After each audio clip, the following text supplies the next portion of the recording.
مش معايا فلوس للماركتينج. أيوه. طب حلو جدًا، إحنا جهّزنا، هنعمل إيه هنجهّز بقى؟ إزاي؟ بالضبط. كنت حابة إن كل أم يبقى عندها المكان اللي لمّا تيجي تطلب منه لولادها الدنيا تمام. هي بالضبط.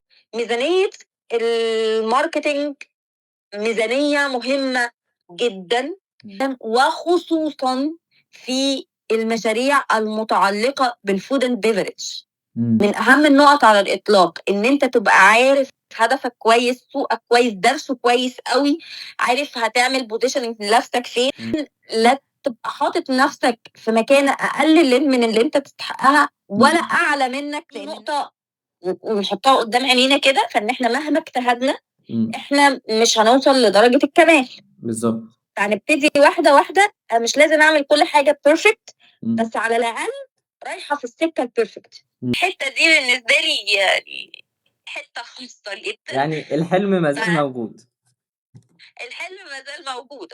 طيب، أنا كده بدأت. إحنا ممكن نتكلم في الmain points بس اللي أنا كنت هاكلم حضرتك فيهم.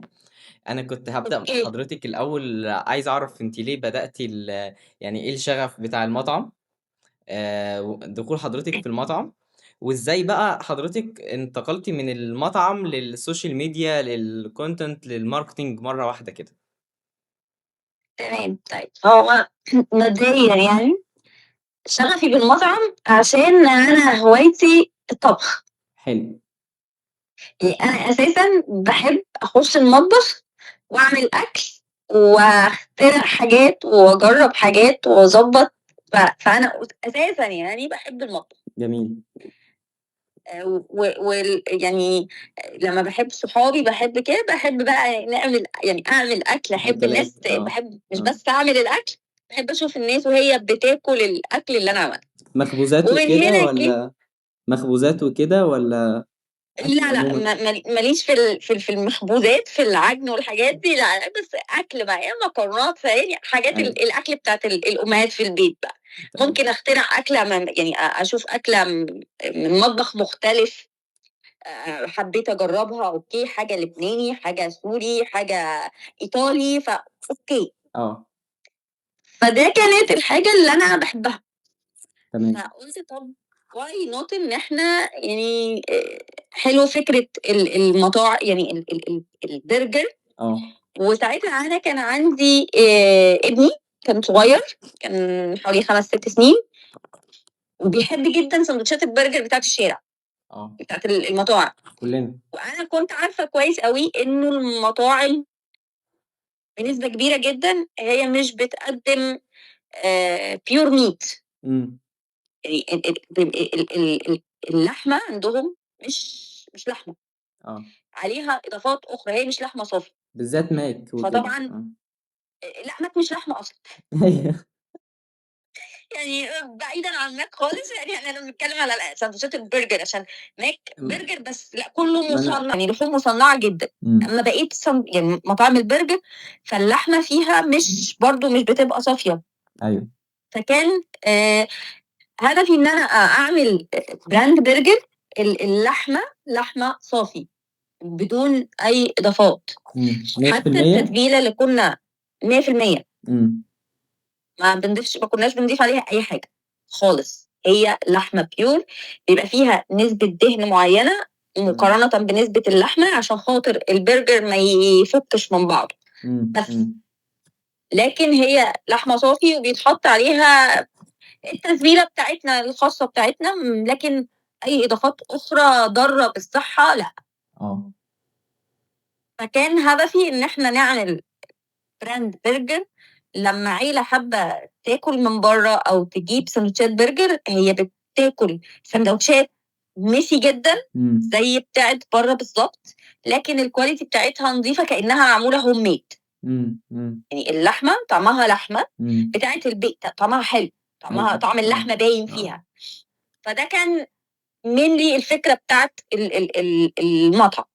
واشتغلنا عليها وفعلًا لحد النهارده يمكن المشروع وقف من 3، 4 سنين. بس still أنا أعرف ناس من اللي جات أكلت في المطعم لحد دلوقتي وبيكلموني عشان نفسهم إن أنا أرجع أعمل نفس البرجر تاني، لإن هم طعم البرجر نفسه والquality إمم. مش ناسيينها، إمم. رغم إن في براندات كتير على فكرة في السوق بتقدّم ساندوتشات إمم. برجر طعمها حلو.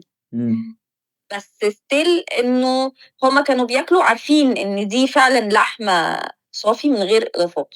فده كان الفكرة إنه كوني ماما بتخاف على صحة ولادها، عايزة إنه لمّا يحبّوا ياكلوا من برّه يبقى في مكان يقدروا ياكلوا منه وأنا متطمنة عليهم. إمم. إمم. كنت حابة إن كل أم يبقى عندها ال المكان اللي لمّا تيجي تطلب منه لولادها الدنيا تمام، هي بالضبط، مش حتى لو عايزين يعني يطلبوا مش fast خايفة. food في أي وقت بالنسبة لهم تطلب وهي إمم. متطمنة. آه. بالضبط، لإنه مش هيبقى في ضرر عليهم يعني، إمم. إمم. مش هيبقى مقلي over، مش هيبقى نسبة دهونه عالية، مش هيبقى في إضافات ممكن تضر صحتهم، ما فيهوش أي مواد حافظة لإن إحنا ما بنحطّلوش مواد حافظة خالص. إمم. فدي كانت فكرة المطعم. إمم. وأنا ما كنتش بس مسؤولة عن المطعم كoperation، إمم. أنا كنت operation وكنت بادخل المطبخ أعمل التتبيلات بإيديّا وأعمل الساندوتشات ياه! والtesting، وكنت مسؤولة عن نقطة السوشيال ميديا، أنا اللي كنت باعمل شغل السوشيال ميديا. إمم. بدأت الأول إن أنا باعمل شغل السوشيال ميديا للمطعم بتاعي عشان خاطر أقلل الcost، إنه إمم. أنا اللي باسوّق له، مش محتاجة أجيب حد، ما فيش availability في الأول إن أنا أشغّل حد فاهم آه. يسوّق للمكان.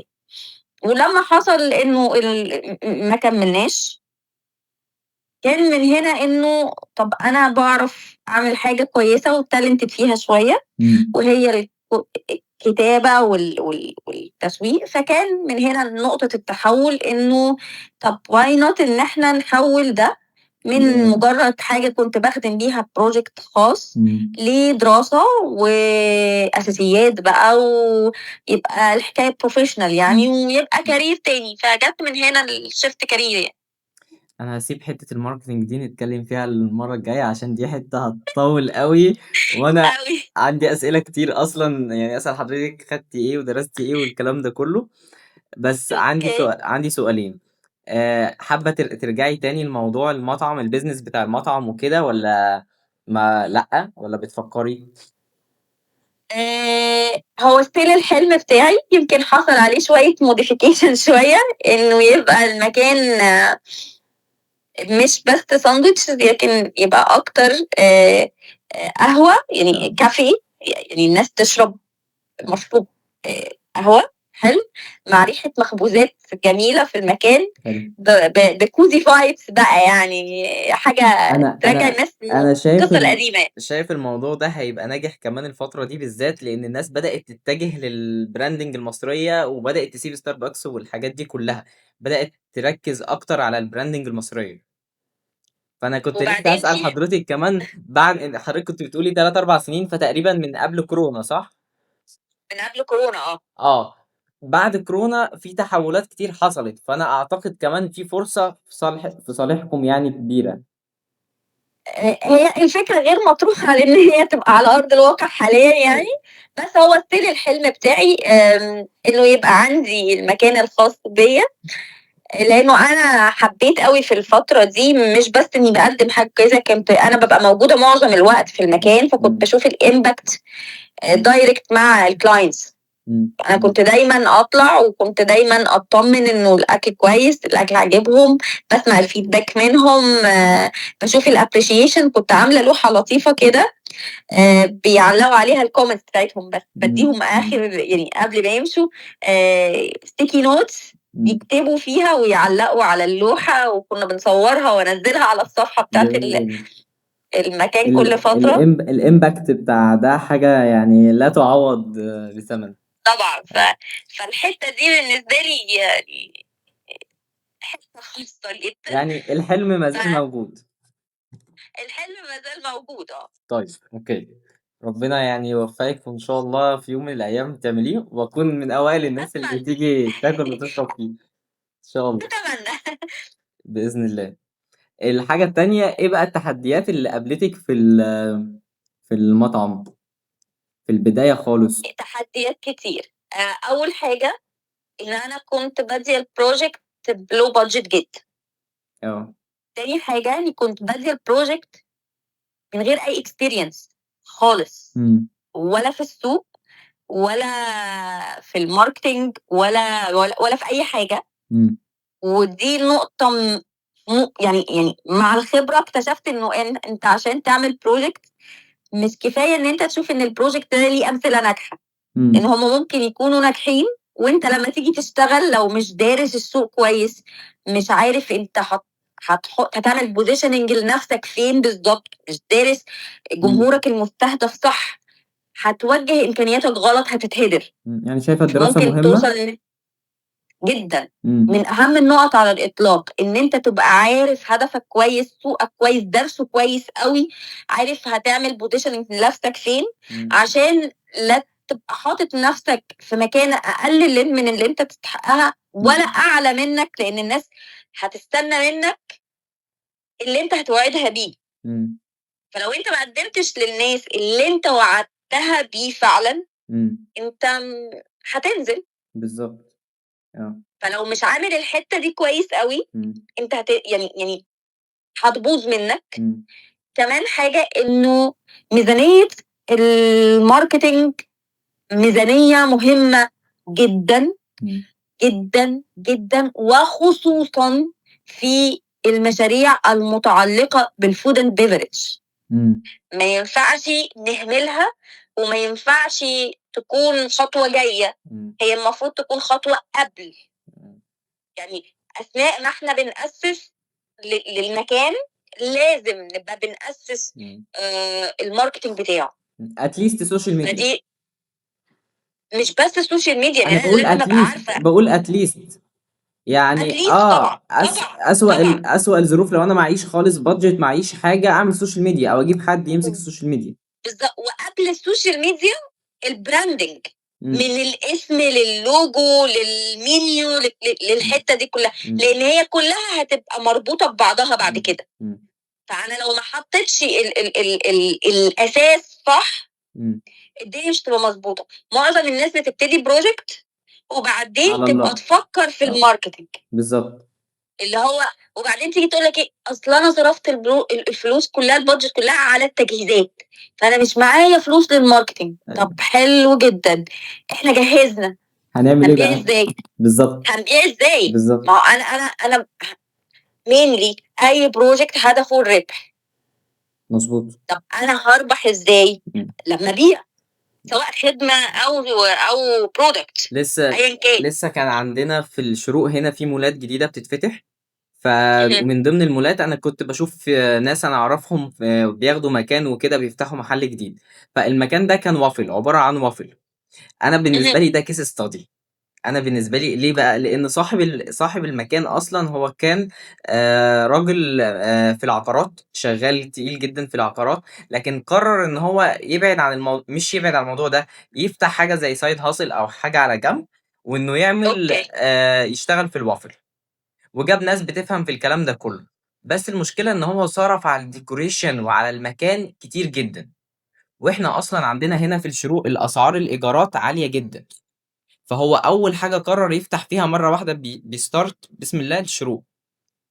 ف فأسعار المتر كان برقم عندنا، والdecoration صرف عليه كتير جدًا، وبعدين بيكلمني بقى عشان إحنا نبدأ نشتغل ونصرف marketing. فالبادجت بتاعتك كام؟ طب مش عارف إيه، لأ budget مين، إحنا عايزين لسه نضبط الدنيا. لأ طب وكل اللي أيوه. أنتم صارفينه وكل اللي أنتم عاملينه ده كله، يقول وعايزين نبيع. طب واحدة واحدة، طب ما فيش budget بالضبط. للmarketing خالص. يقول لي خلاص أنا معيش فلوس. إيه ده؟ طب وليه صرفت أنا هاعمل كل إيه؟ ده؟ أنا المكان كماركتير هاعمل إيه؟ والله العظيم أنا كان صعبان عليّا، المكان تحفة، تحفة بجد. 3 شهور قفل، صعبان عليّا جدًا. اللي طبعًا هو أنت صرفت البادجت كلها تجهيزات، آه. كلها. طب التجهيزات دي أنت عاملها لمين؟ بالضبط. مين هيشوفها؟ إمم. طب ما أنا عشان أعرضها له لازم هاسوّقها، إمم. والتسويق فلوس. ما هو حتى لو الteam اللي شغال مش هياخد فلوس، هتعمل إعلانات، هتصرف فلوس برضه. بالضبط. فيعني بالضبط. لأ، يعني في يعني بعض الدول أو الbusiness بيحطّوا 60 ل70% من البادجت للmarketing. ده المفروض يعني إيه آه. وخصوصا لو هي مشاريع خاصه بالمأكولات والمشروبات، فود مم. اند بيفرج يعني. مم. فالقصه انه انا لما والله نيجي كنت نوزع بتحايل ميزانيه. عليه، كنت بقول له انت لو حتى طبعا صرفت اعلانات كنت هتشوف نتيجة. انت مفيش فلوس تصرف طبعا، اعلانات عشان حتى اشتغل معاك خصوصا هو بنسبة. اوريدي فاتح في حته بعيده، مش ما فيش عليها حركه كتير، يعني مش فاتح محل في وسط البلد مثلا، انت كده بالظبط، كده متشاف. بالظبط، انت بالظبط. اوريدي الناس لازم تجيلك. امم. هجيلك هو انا اعرفك عشان اجيلك؟ صح. ما هو انت عشان الناس تجيلك لازم تعرفك، امم. وعشان تعرفك لازم تسوق لنفسك، بالظبط. وعشان تسوق لنفسك لازم تصرف فلوس. إيه، فهي دي هما القصه. هما كل الكلام بيبقى عاجبهم جدا، تيجي بقى عند حتة تصرف فلوس، لا. ماليش دعوة. انا عايزه ابيع بس. ايوه، عايز طب يا ابيع. فندم ما احنا لازم ايوه، نصرف عشان نبيع، لا بيع وبعد كده نصرف. ايوه، بالظبط، فهي مش بالظبط. بتيجي كده. فمن المهم جدا ان اللي هيبدا بروجكت لازم يكون عارف كويس البادجت بتاعته قد ايه، امم. لازم يقسم البادجت بتاعته صح، امم. لازم يبقى حاطط بادجت محترمه للماركتينج، امم. لازم يبقى دارس السوق والمنافسين وعارف يعمل بوزيشننج لنفسه كويس، لازم يبقى عارف اليو اس بي بتاعته ايه امم. عشان لما يجي يماركت صح. امم. احنا كلنا طب مطاعم برجر مثلا، والدراسة دي ما ايه اللي يفرق؟ تعطلوش؟ معلش انا بقاطع حضرتك، بس الدراسة دي ما تعطلوش؟ يعني انا بشوف احسن حاجة حضرتك عملتيها انك لقيتي اللي بتحبيه، فكرتي فيه وخدتي الريسك على طول. مع مم. ان شايف ان هنا مفيش ريسك مانجمنت خالص، يعني حضرتك ما فكرتيش اصلا في المخاطرة دي الامباكت بتاعها هيبقى عامل ازاي، بس احسن حاجة ان خدتي الريسك. في ناس بتقعد ما هي سنين دي تدرس وما ما هي تاخدش الريسك. دي كانت خطوه كويسه ووحشه في نفس الوقت. yeah. يمكن لان هي كانت تفتقر للخبره، امم. لكن لو كان في خبره في المجال او خبره في البيزنس عموما كان الوضع اختلف تماما. اه. اه. اوكي. بس هو انا مش لازم اقعد ادرس في الحكايه سنين، امم. بس مش لازم ابقى عامل الشغل. انا ممكن اعمل كل ده ومن غير ما اخد وقت. امم. انا على الاقل ابقى محدده انا هعمل ايه، هدفي ايه، طب هفتح فين، طب حواليا منافسين في المكان اللي هفتح فيه ولا لا، امم. طيب انا هبقى افرق ايه عن المنافسين بتوعي، طيب الميزانيه اللي عندي انا هحط منها قد ايه للماركتنج. امم. دي حاجه مش هتاخد وقت كبير، امم. بس لازم تتعمل. امم. يعني لازم تتعمل، وحتى لو بشكل مبسط، مش لازم امم. بقى تبقى بحاجه معقده، ما بس لازم تبقاش تتعمل بشكل مبسط عشان ابقى عارفه انا بفتح فين وليه وازاي امم. عشان اقدر اكمل. اصل دي حتة البرفكشنزم كنت قلت لحضرتك عليها، انا بعاني منها، انا مش عارف بقى بتتعاملوا معاها ازاي. بتتعاملوا مع حتة ان في ناس فعلا عشان مشاريع تقعد، يعني انا مش بتكلم في حاجة صغيرة، انا بتكلم في مشاريع وحاجات تقعد فترة كبيرة جدا. هي هتبدأ وشغالة، هي مش قاعدة، هي اوريدي بتشغلة على المشروع، بس لا مش دلوقتي. ف الفرص اللي بتختارها هتعلمها تقل من البرفكشنزم شويه. امم. خلينا متفقين، محدش كامل ومفيش حاجه كامله غير ربنا ربنا. سبحانه وتعالى. صح، صح. بس دي نقطه نحطها قدام عينينا كده، فان احنا مهما اجتهدنا امم. احنا مش هنوصل لدرجه الكمال. بالظبط. فهنبتدي واحده واحده. أنا مش لازم اعمل كل حاجه بيرفكت، امم. بس على الاقل رايحه في السكه البيرفكت. امم. مش هاعملها ضايعه واقول لا كده تمام، مش للدرجه دي، بس مش لازم افضل قاعد مستني، لانه الفرص اللي بتعدي كتير قوي امم. هي اللي هتعلم الواحد انه لا، في اكشنز لو ما اتاخدتش في ساعتها هي انت بتخسر حتى بعد كده لو خدتها. اه. اه. بتبقى يعني ساعتها. اللي كان مثلا بيفكر يفتح مطعم فرايدي تشيكن مثلا من 3 سنين وفضل يأجل، طب إن هو فرصته دلوقتي في السوق امم. يعني ضعيفة. امم. ليه؟ لأن في منافسين كتير جدا، امم. صح. سواء بقى أسماء كبيرة أو أسماء صغيرة أو مطاعم مش معروف عنها حاجة بس موجودين. في حتة الكونتنت كرييشن، الحتة دي أنا بشوف يعني برضو يعني مثال مع حضرتك التيك توك أول ما بدأ في 2018، الناس اللي دخلوا على التيك توك هم الناس اللي ركبوا الموجة وانتشروا جامد جدا الفترة دي. والناس اللي بدأوا على يوتيوب من بدري زي بلوجرز كتير، الناس دي هي اللي عملت اسم كبير، حتى لو مش شغالين بس اليومنا دوت عارفين مين الناس دي. خلينا متفقين على حاجة، وده مش في مجال السوشيال ميديا بس، ده في أي حاجة. الناس لما بتبص على حاجة نجحت بتبدأ تعمل إيه؟ تقلدها وتعمل زيها. بالظبط. فمين اللي هيبقى واخد السبق أو واخد أكبر مكسب؟ اللي بدأ في الأول. ليه؟ لأن هو أول حد هيتعرف وأكبر حد هيتعرف. بعد شوية هيبقى فيه زيه كتير قوي في السوق، فالدنيا الكيرف بتاعها هيبقى بينزل. بس بعد ما ايه؟ بعد ما هو هيكون اوريدي حقق المكاسب اللي هو كان عايزها، فخلاص. فطبيعي اللي بياخد المبادرة على قد ما بيتحمل الريسك بتاعها، على ما قد ما بيكون فيه المكسب بتاعه. صح. لانه بعد وقت الناس هتبدأ تشوف نجاحه، فهتبدأ تقلده، فهيكتروا قوي. زي كنت لسه بسمع بودكاست كانوا بيتكلموا عن برنامج الدحيح، فبيقولوا الدحيح عامل مستوى الناس دلوقتي علشان تقلده بقت حتى صعب جدا ان هم محتاجين علشان ينافسوه يوصلوا لمستوى مستوى من المستوى اللي هو فيه دوت علشان يعرفوا يعني يكونوا خلاص الكاتيجوري او البرامج المشابهة ليه عشان الناس تعرف تتفرج عليه، لان الكونسيومر بيهيفير برضو الناس حابة تتفرج على الدحيح، فعشان نعمل حاجة زيه كده. لان الدحيح حط نفسه في بوزيشن صعب حد يقلده. في طريقة الطرح، في طريقة ان الحلقة بتبقى مدروسة كويس قوي، معمول لها اعداد كويس جدا جدا من فريق الاعداد ومنه هو شخصيا.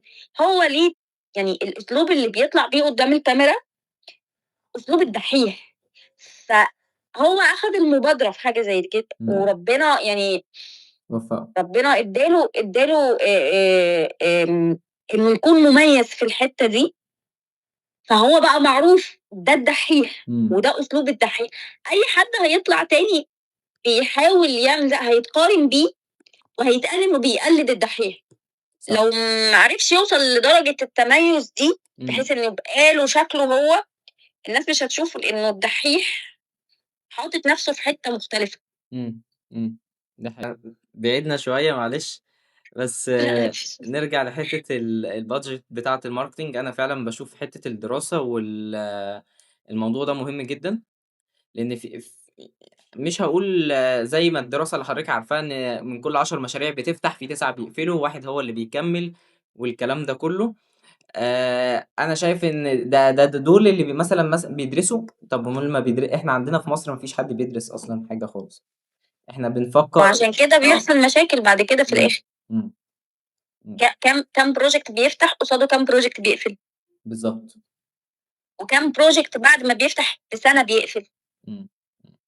لو عملنا احصائيات هتطلع ارقام كبيره. ارقام ده نتيجه ايه؟ ايوه ده نتيجه انه احنا يا اما فاتحين البروجكت عشان معانا فلوس عايزين نستثمرها ونكسب وخلاص، بغض النظر هل احنا دارسين الحته دي او لا، يا اما احنا عملنا كل حاجه صح وما حطيناش فلوس ماركتنج على جنب، ما عملناش حساب الماركتنج، او جينا نعمل ماركتنج فما دورناش على الناس الصح اللي تماركت للبيزنس بتاعنا صح. وانا حابب بس افرق بين الماركتنج والسوشيال ميديا. ليه؟ لان الناس في دماغها انا هعمل ماركتنج، طب يلا سوشيال ميديا. لا هي الناس في دماغها ماركتنج يعني اعمل اعلان ممول دلوقتي يعني ماركتنج او ديجيتال ماركتنج او سوشيال ميديا ماركتنج كله يعني بقى بالنسبه لهم واحد يعني فلا، الماركتنج هو التسويق عموما، والبراندنج وكل حاجه هو جزء من التسويق عموما او جانب من التسويق عموما. السوشيال ميديا ماركتنج جزء من الديجيتال ماركتنج، جزء من التسويق عموما. فلا يعني هي مختلفة. ايوه، حته من حته. ايوه بالظبط. يعني التسويق هو التسويق بكل القنوات بتاعته. الديجيتال ماركتنج يشمل التراديشنال ماركتنج والسوشيال ميديا ماركتنج، والسوشيال ميديا ماركتنج هو حته من الديجيتال ماركتنج. فهو يعني السوشيال دي حته صغننه قوي من قصه كبيره المفروض تكون ماشيه كلها مع بعض. والميديا باينج حاجه والكونتنت كرييشن حاجه، يعني ده حته ودي حته تانية. ايوه كل واحد ايوه مسؤول عن، والكونتنت كرييشن بتتقسم لشويه حتت جواها. بالظبط عشان بالظبط احنا من دلوقتي بقيت اشوف انه حد عايز كونتنت كرييتور ويكون بيصور فيديوز وبيعمل ريلز وبيعمل شويه ديزاينز، واللي هو يا جماعه احنا كده يعني دول كذا شغلانه في شغلانه. والمشكله ان انا بلاقي فعلا في ناس انا اهو انا بعمل كل ده، اللي هو طب ما بس هو احنا بالراحه عندنا خلينا متفقين السوشيال ميديا سبيشالست مم. يقدر يعمل كل ده، ماشي تمام. بس هل انا لما ادي 5 شغلانات لفرد واحد مم. هيعملهم حلو وهيعملهم كويس وكل حاجه، بس هل هيبقوا بنفس الكفاءه لو مم. اديت ال5 شغلانات ل5 افراد كل واحد متخصص في حتته؟ لا طبعا. بالظبط. هل ده معناه ان السوشيال ميديا سبيشالست بيشغلوا غلط؟ لا بالعكس، بس عند ليفل معين في البروجكت مم. هيبقى محتاج يكون معاه ناس بتساعده، بالظبط. مش هيقدر طول الوقت يفضل شغال لوحده. انا كسوشيال ميديا سبيشالست مثلا، دي اكتر حاجه انا مركز عليها الفتره اللي فاتت، وانا ما بقولش على نفسي ماركتير، انا مش، انا حتى لو بفهم 1% في الماركتينج انا ما بقولش على نفسي ماركتير خالص. انا بحترم البوزيشن بتاعي. انا افهم في السوشيال ميديا في الكونتنت، ما بقولش على نفسي ميديا باير حتى، يعني حتى لو بعمل اعلانات كويسه انا عارف البوزيشننج بتاعي. اوقات ببقى في الديزاين في الحاجات انا مش هعرف اطلع الحاجه في الفوتوشوب بحاجه كويسه، بكلم فريلانسر من زمايلي بيطلعوا هم الحاجه بكواليتي كويسه، في الاخر العميل وصل له الحاجه كويسه. بالظبط. بس اغلب الناس دلوقتي العملاء اللي انا بتعامل معاهم، لا فوتوشوب مين ومش عارف ايه، انا ابني خلصها على كانفا. نعم طب ايوه انا لازمتي ايه؟ ايوه ايوه. يعني بقى اللي ما هو عشان في حاجه صغيره، اولا يعني, الناس متخيله انه آه يعني ما تعرفيش ده هما انا كلمتين ده هما كلمتين آه، هيتكتبوا على الفيسبوك وصوره هتتعمل على اي ابلكيشن كده والله وخلاص والدنيا حضرتك تمام. مش عارفة علشان اطلع الحاجة كويسة ومن فوتوشوب ببقى مكلم مين وعامل ايه عشان نطلع حاجة ما اعملش حاجة وخلاص، وفي الاخر ما لا هو ما في انا ابني بيعملها على كانفا. ما طب ايه هو ما هو المشكلة؟ خلينا متفقين، العملاء ليفلز مم. والبروجكت ليفلز. صح. يعني في مثلا بروجكت لسه بيبتدي، هو مش هيقدر يعين تيم، مم. هو مش هيقدر يروح لشركه، مم. الميزانيه بتاعته والبروجكت بتاعه لسه صغير، مم. فهو مش هيقدر، فبيضطر يلجأ لسوشيال ميديا سبيشالست يقوم بالدور كله، مم. وبيبقى عارف او المفروض انه يبقى عارف صح انه المفروض. المفروض انه يبقى عارف انه اوكي الشغل هيطلع بكواليتي كويسه، لانه السوشيال ميديا سبيشالست حد فاهم وبيقدر يشتغل كويس. بس في حتت، يعني في سوشيال ميديا سبيشالست هتكون عنده حته الكونتنت كريشن قويه، مم. في واحد تاني لا هتكون حته الديزاينز هي القويه، مم. في مم. واحد تالت هتكون حته الفيديو ايديتس عنده هي الحلوه والريلز والكلام ده، مم. في حد رابع هيكون الحاجات دي ماشيه حالها بس هو دماغه مم. اكتر في الميديا باينج. مم. ليه؟ لانه السوشيال ميديا سبيشالست ده رول كبيره قوي، صح. محدش هيقدر يدي كل حته فيها مم. حقها الكبير، مم. مم. تمام. يعني مش هينفع يكون سوشيال ميديا سبيشالست بيعرف مثلا فوتوشوب والستريتور وبيعرف كمان برامج المونتاج مم. هو هو شخص مم. صعب جدا بني ادم يكون في بيلم الاخر بكل هو بني ادم طبيعي جدا جدا جدا زي أيوة. كل الناس. أيوة. ممكن يكون هو حابب الفوتوشوب، بس هتلاقي عنده يعني بيعمل بقية الحاجات كويس ولكن مش متعمق فيها، مم. لانه خلينا نتفق ان كل حتة فيهم ده اللي عايز يتعمق فيها هيتعمق كتير جدا، مم. هي بحور حقيقي. مم. مم. ف ف انا بالنسبه لي انا شخص كرييتيف، فانا مهم. اي حاجه في الارت في الرسم في الكرياتيفيتي في الكلام ده انا بحبها جدا ومبدع فيها جدا بطريقه يعني خياليه. باجي عند حته الارقام انا بيجي لي ايرور، بيجي لي ستريس، يعني حته مش الميديا بتبقى باينج اعلانات فلوس والسي ار ام مش عارف ايه سي تي ار الكلام ده كله انا بتعب منها جدا.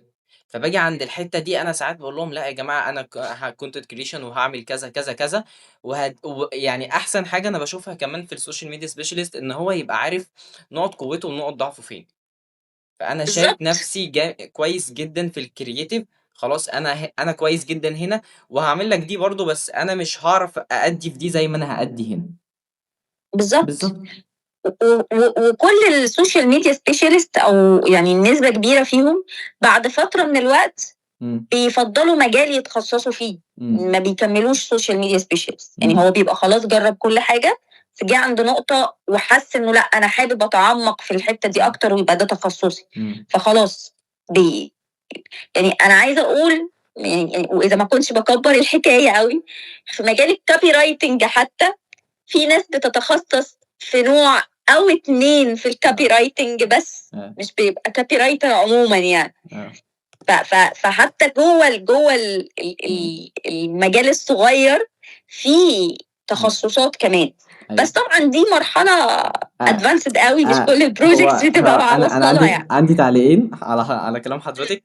هو أولًا الclient أنا لو كلمته إن في حاجة اسمها copywriting هيقول لي امشي بالbudget بتاعتك أنا مش عايز أعرفك تاني. طبعًا، طبعًا. كلمتين أنا هاطلّعهم من الChatGPT دلوقتي بيكلموني كده، اللي هو أنا الكلمتين اللي أنت كاتبهم هاطلّعهم من الChatGPT.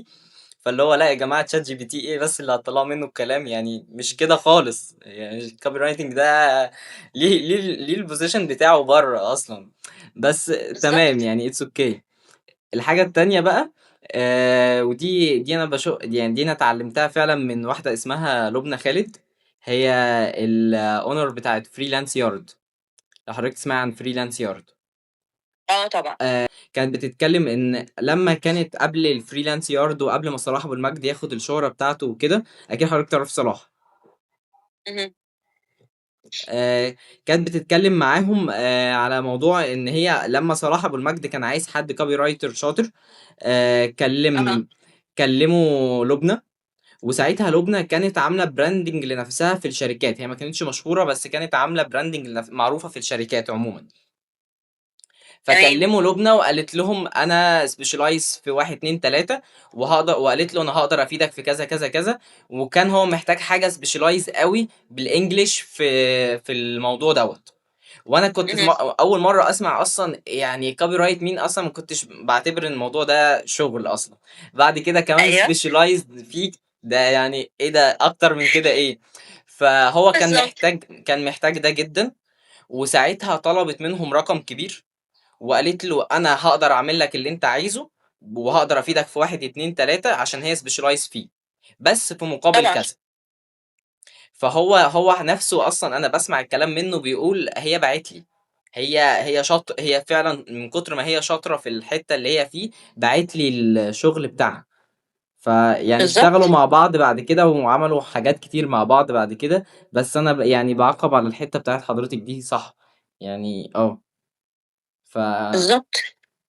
بس إحنا عندنا هنا مش بيحترموا أصلًا موضوع إيه copywriting ده يعني، بس تمام يعني لا، لأ، ما عندناش الكلام ده، it's بس okay. لأ، في شركات طبعًا بتوصل لمرحلة إن هي لأ، يعني يعني شركات كبيرة وبتبقى فاهمة الكلام ده كويس، لكن الsmall business كده الbudget بتاعته مش هتبقى سامحة إن هو إمم. يعني يعيّن كل الناس دي، بالضبط. فغالبيتهم يا بيلجأ ل ل ل لشركات صغيرة، يا إما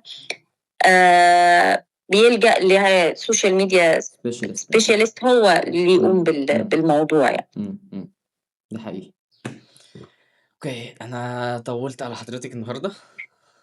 لأ خالص. تمام. اتكلمنا مع بعض. وحقيقي أنا ميرسي يا استفدت، يوسف. يعني أنا خدت شوية notes. أنا بجد يعني شوية حاجات كده فتّحت دماغي في حاجات كتير. فميرسي لحضرتِك جدًا، شكرًا لذوق ميرسي حضرتِك. ليك يا يوسف. شكرًا، ميرسي ربنا ليك. يخليكِ. أوكي، باي، أوكي. باي. باي باي. سلام. باي باي.